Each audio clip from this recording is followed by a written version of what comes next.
Okay, if you're having to stretch your glutes out, we've got a couple of tips to try and improve how well you do it and how to get the most benefit and best effect out of stretching those glutes out. So check this out. If you're doing a normal glute stretch, so Fran's going to show us, that's probably pretty classic. You've probably done that before. You're trying to stretch your glute. Obviously that's going to stretch out the right one.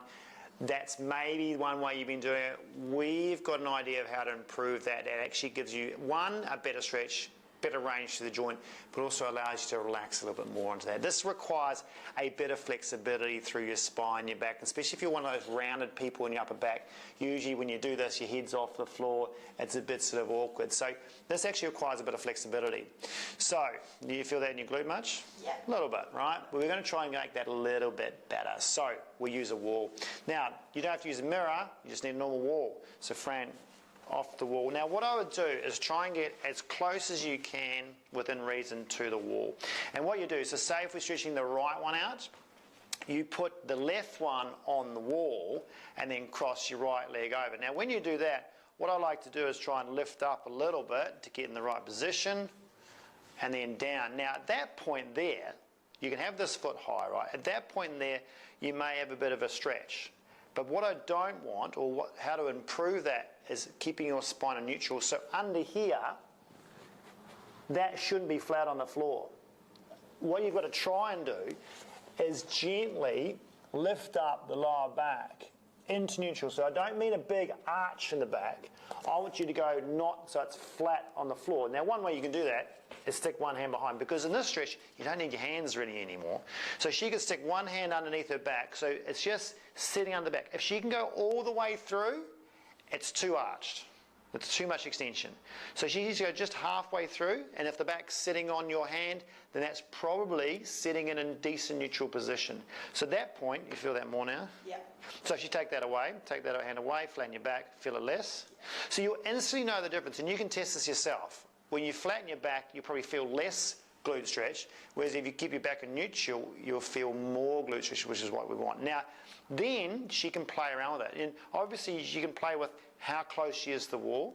If you're too close, it gets a bit awkward. But what she can do now is slide her foot down, which actually increases the flexion component of the hip naturally. So it's just this knee is pushing this one forward. She doesn't even have to pull it. She can just completely lie back there and relax. But as she brings that down, you can't then obviously flatten the lower back. That's why the hand's quite handy, because you can feel that pressure coming on. So you only go so far that that back is about to push down and go flat, which we don't want. So there's a limit on what you can do here.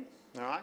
Now, what she also can do is push her toe against the wall and then just lift out, which gives her a little bit more. You see that? Okay. But as long as she's not rounding her bum off the floor, she's almost got to try and keep the whole pelvis sitting back on the floor. So if you find your bum's coming off the ground, you need to sort of almost roll that back and push that on and really get the bum back on the ground, keep that back in neutral spine, and then you'll get the best stretch in there. Now, if she wants to get a bit of hip rotation as well, so external rotation, you want to combine this stretch with a joint mobility stretch as well, what she can do, she can just swap hands there, she can now push that knee out, which gets her external rotation. She's still got the glute stretch with the flexion, but she's now going into external rotation, which captures a lot more soft tissue around the hip. You feel that now? Yeah. So that one is going to be really helpful, and that's where you can start working on combination stretches where you go, I'm working on muscle, I'm working on joint soft tissue, I'm trying to get some range out of my joint, but at the same time being completely passive and relaxed through the pelvis. Okay, at this point she can really sit there and let that settle and relax. Now, the benefit of that is if it's easier for you to do and you can last for longer, you can get through your 1 to 2 minutes of doing that stretch, which gives you that result. So there's a little example for you. Give that a shot. See you next time.